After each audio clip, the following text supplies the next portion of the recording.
हम अध्ययन कर रहे हैं प्राचीन भारतीय इतिहास में साहित्यिक स्रोत के टॉपिक ब्राह्मण साहित्यिक ग्रंथों का। महाभारत उसी के अंतर्गत आता है। ब्राह्मण साहित्य में महाकाव्य जो है वैदिक साहित्य के बाद भारतीय साहित्य में रामायण और महाभारत का जिक्र आता है। महाभारत की रचना 400 ईस्वी पूर्व के आसपास हुई थी। रामायण और महाभारत इन दोनों का संकलन 400 ईस्वी के आसपास का प्रतीत होता है। महाभारत ये जो ग्रंथ है इसमें पहले शुरुआत में 8800 श्लोक थे और उस टाइम पे नाम जय संहिता था। बाद में फिर 24,000 श्लोक हो गए थे महाभारत में और भारत नाम से प्रसिद्ध हुआ क्योंकि इसमें प्राचीनतम वैदिक जन्म भरत के वंशजों की कथा है। इसलिए फिर अंत में महाभारत में 1,00,000 श्लोक होने के कारण इसे षट्सहस्त्री संहिता या महाभारत कहा गया है। किसमें? महाभारत में अंत में 1,00,000 श्लोक होने के कारण इसे शतसहस्त्री संहिता या महाभारत कहा गया है और 18 पर्वों में विभाजित है। 18 अध्याय मतलब 18 पर्वों में। इसकी कथा, महाभारत की कथा उत्तर वैदिक काल की हो सकती है। महाभारत का प्रारंभिक उल्लेख आश्वलायन ग्रह सूत्र में मिलता है। किसमें मिलता है महाभारत का प्रारंभिक उल्लेख? आश्वलायन ग्रह सूत्र में। महाभारत में शक, यवन, पारसी, हूण आदि जातियों का उल्लेख मिलता है। नेक्स्ट ग्रंथ है रामायण। रामायण यह मुख्यतः 6,000 श्लोक थे। इसमें शुरू में जो इसमें रामायण में 6,000 श्लोक थे, बाद में बढ़कर 12,000 श्लोक हो गए, फिर अंत में 24,000 श्लोक है। रचना इसकी मानी जाती है 5वीं सदी ईसा पूर्व। इसमें हमें हिंदुओं तथा यवनों और शकों के संघर्ष का विवरण प्राप्त होता है रामायण से।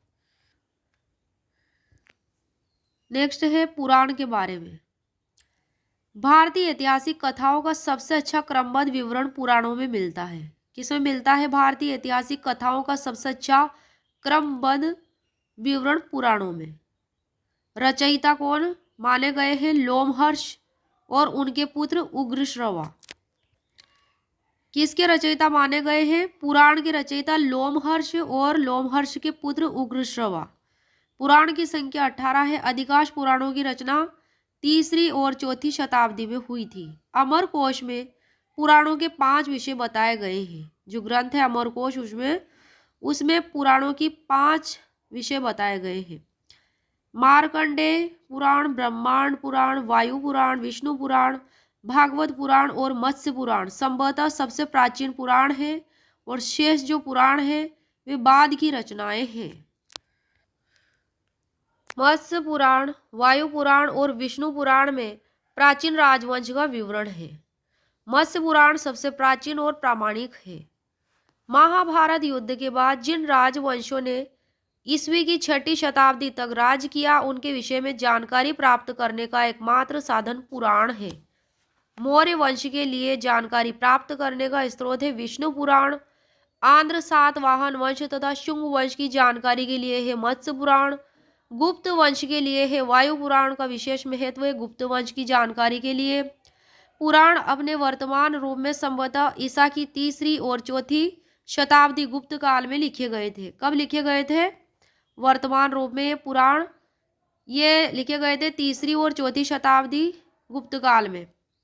इस प्रकार ब्राह्मण साहित्य से प्राचीन भारत के सामाजिक तथा सांस्कृतिक इतिहास पर पर्याप्त प्रकाश पड़ता है, किंतु इससे राजनीतिक इतिहास की विशेष जानकारी नहीं मिलती। किसकी जानकारी मिलती है हमें? ब्राह्मण साहित्य से प्राचीन भारत के सामाजिक तथा सांस्कृतिक इतिहास पर पर्याप्त जानकारी मिलती है। और कौन सी जानकारी नहीं मिलती है? राजनीतिक इतिहास की विशेष जानकारी नहीं मिलती है इससे।